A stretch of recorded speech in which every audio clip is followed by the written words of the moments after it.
I want to try something a little different today. I was going to say I want to try something fun today. I don't know if this is fun for certain people. Painful might be a better word. It's thrown around a lot. A lot of people ask, what would the Montreal Canadiens look like today if Carey Price was still active on the team? But instead of just reminiscing and talking nostalgic, I actually want to run the numbers. Not peak Carey Price, not 2015 Hart Trophy Carey Price, just Carey Price the way that he was playing in the 2020-2021 season when he was posting about a .901 save percentage. So stick with me. Kind of a silly topic. Reminds me of Marvel's What If series.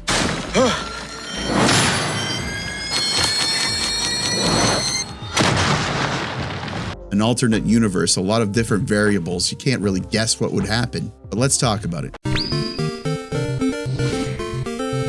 those my underwear? Oh, yes. Do you want them back? No. Keep them. Don't mind if I do. It was a little ambitious to try to get this video out last night. I was going through my script. I kind of penciled out a loose script and I didn't really like what I was saying. So I took an extra day, made the script a little bit more concrete, and I think I like it. Let's see how it goes. Because at the core, this is an easy conversation, right? If the Montreal Canadiens had better goaltending and around a .900 save percentage, how many more games would they realistically win? And I think the answer is pretty interesting. Before we get into it, thank you so much for your support. I want to thank all the subscribers and the members and the donations from our recent live stream. You guys are too good to me. It's incredible, the outpouring of support that I get from this community. I've been around online. I'm kind of a chronically online person, and I don't think it's controversial to say that most places online, not the most supportive communities. Can't say enough good about this community. And if you're not already part of this community,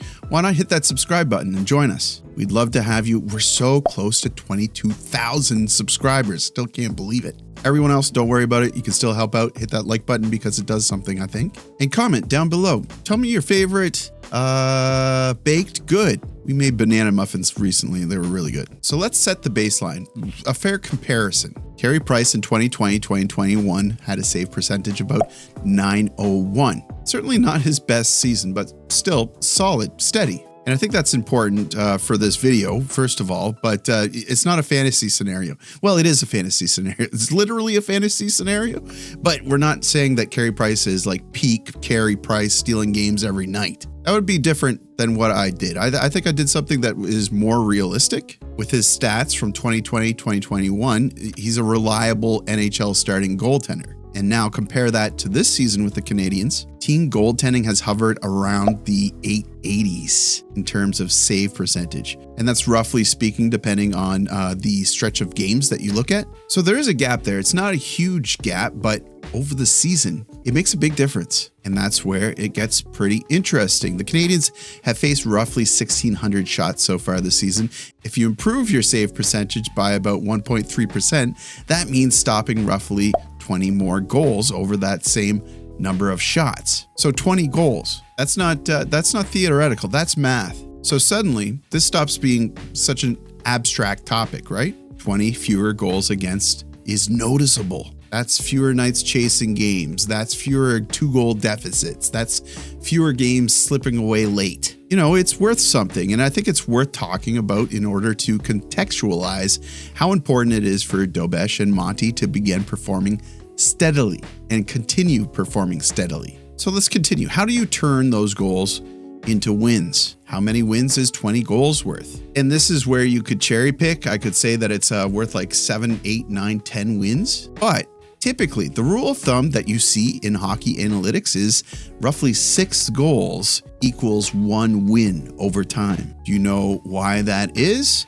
Let me know in the comments if you understand why that is. So if you prevent around 20 goals, you're looking at roughly 3 to 4 additional wins. So maybe not a super compelling amount, but let's look at the Atlantic right now. Where would Montreal be with 4 more wins? At the tippity top of the Atlantic above the Tampa Bay Lightning. And honestly, that feels believable and maybe a little bit conservative. I don't know about you, but I get the sense if Carey Price had this team to play behind, even at the later parts of his career, he is going to dig deep. There's also something to say about the defense And I think that it's been proved since he played in 2020, 2021. Yeah, I'd be willing to bet that his save percentage would be much better than .901. But let's not dig into that. Something you do think about, though, is how many times the Canadiens have lost by 1 goal or had to go to overtime and lost that extra point. You don't need dominant goaltending to flip those. You just need slightly better goaltending. And yeah, I think that's what Carey Price would have provided. There's also like the mushy gushy stuff, something that numbers don't really show. And calmness is something that was big with Carey Price. When Carey Price was in net, the team played differently. Defensemen didn't panic as much. Breakouts were cleaner. The bench believed they were still in games. And their opponents felt it too. You don't qualify that easily, but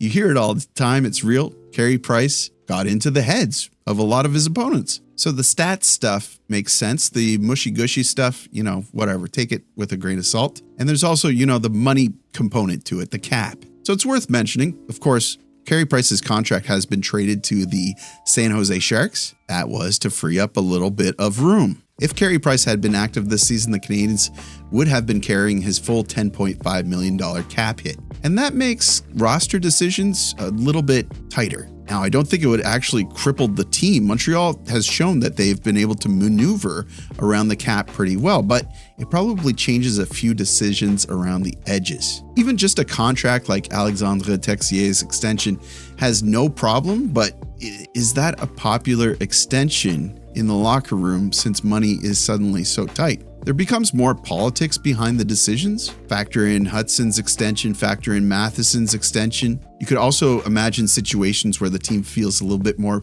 pressure to create additional space.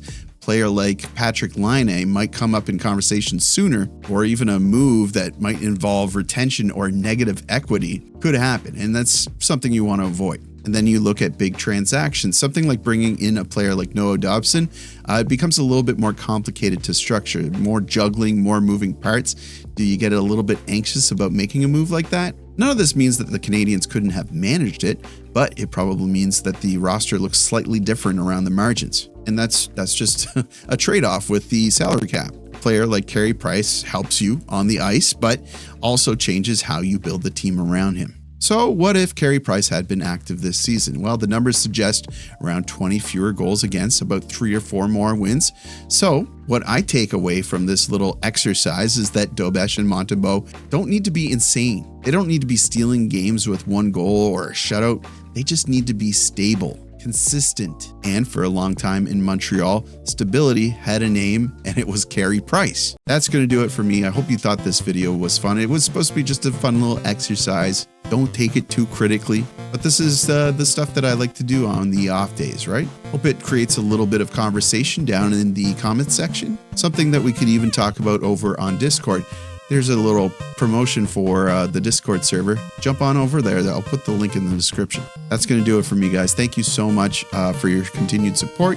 I really appreciate you guys. This is so awesome, having a community like this. Back to the grind tomorrow, Monday. However, I have tomorrow off and Tuesday. My wife is getting her wisdom teeth extracted.